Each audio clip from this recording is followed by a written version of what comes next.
ரா ஆரம்பிச்சோடனே கோடி roads entrance தான் வருது. கோடி ரோட்ஸ் வந்தோடனே சான் ஆண்டனியோ மக்களே, உங்கள்கிட்ட நான் என்ன பேசணும்னு நீங்கள் நினைக்கிறீங்க? ரிசல்மேனியா 40ல் ஒரு மிகப்பெரிய சாம்பியன் ரோமன் ரிங்ஸை எதிர்த்து நான் போட்டி போட போகிறேன். ஆனால் அதுக்கு முன்னாடி அந்த ரிசல்மேனியா 40ல் ரோமன் ரிங்ஸோட மோதுறதுக்கு முன்னாடியே ஒரு மிகப்பெரிய எதிர்கொள்ள வேண்டிய விஷயம் ஒன்று இருக்குது. இந்த ராக்கு சோஷியல் மீடியாவில் 16 நிமிஷம் ஒரு வீடியோ போட்டான்.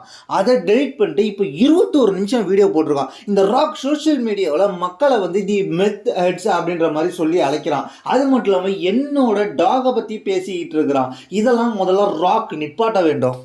இந்த ஸ்மாக்டவுனில் ராக் பல விஷயத்தை பற்றி பேசியிருக்கிறான். ஆனால் நான் ஒத்த வாடான்னு சொல்லி கூப்பிட்ட விஷயத்த ராக் பேசவே இல்லை. ராக் அதை நிராகரிச்சிட்டான்.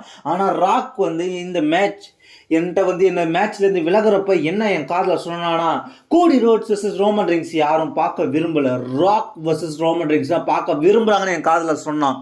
ஆனால் ரசிகர்கள் என்ன நினச்சாங்கன்னு கேட்டிங்கன்னா, கோடி ரோட்ஸ் வர்சஸ் ரோமன் ரிங்ஸ் தான் வேணும்னு கேட்டாங்க. அதனாலேயே ராக்கோட மேட்ச் பின்வாங்கப்பட்டது. இந்த ராக் போன ஸ்மாக்டவுனில் என்ன மட்டும் பேசலை, என் நண்பனை பற்றி பேசியிருக்கான். அதனால என் நண்பனை இங்கே வர வைக்க போகிறான். வேர்ல்டு ஹெவிவெயிட் சாம்பியன் செத் ரோலின்ஸை நான் வரவேற்கிறேன். கோடி ரோட்ஸ் வரவேற்க செத் ரோலின்ஸ் ரசிகர்கள் ஆரவாரத்தோட அங்கேருந்து என்ட்ரன்ஸில் வராரு. வந்ததுக்கப்புறம் பேச ஆரம்பிக்கிறாரு.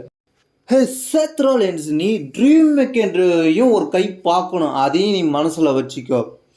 கோடி ரோட்ஸ் ட்ரீம் மெக்கென்ட்ரை நான் பார்த்துக்கிறேன். ட்ரீம் மெக்கென்ட்ரை போன வாரம் சொன்னது என் மைண்டில் இருக்குது.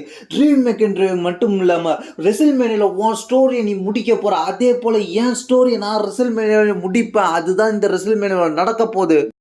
தி ராக் ரொம்ப காலமாகவே பீப்புள் சாம்பியன்ன்ற அந்தஸ்தை இழந்துட்டார். ராக் பீப்புள் சாம்பியன் கிடையாது. ராக்குக்கு நான் ஒரு புதிய பேர் வைக்க போகிறேன். அந்த பேர் என்னன்னு கேட்டிங்கன்னா டயரியா டுவேன். டயரியா டுவேன் தான் இனிமேல்ட்டு அழைக்க போகிறேன். நான் ராக்குன்னு இனிமேல்ட்டு அழைக்க போகிறதில்ல. நானும் ரோமன் ரிங்ஸும் தான் இங்கே 10 வருஷத்துக்கு முன்னாடி ஒன்றா இங்கே பல மாற்றங்களை கொண்டு வர முயற்சி பண்ணி நடந்தது. இப்போ நானும் நீ தான் இங்கே இப்போ ஒரே சக்தியாக இருக்கிற ராக் அண்ட் ரோமன் ரிங்ஸ் மிகப்பெரிய சக்தியாக இருக்குது. அவங்கள நம்ம மாற்றத்தை கொண்டு வர போகிறோம். அதனால் இந்த வாரம் வர ஸ்மாக் டவுனில் போய் நான் பிளட் லைனை எதிர்க்க போகிறேன். அதனால் நீ எனக்கு சப்போர்ட்டாக இருப்பியா? எனக்கு பின்னாடி இருந்து ஹெல்ப் பண்ணுவியா? கண்டிப்பாக நான் உனக்கு பின்னாடி இருந்து ஹெல்ப் பண்ணுறேன். நம்ம பிளட் லைன் கதையை முடிக்கலாம்.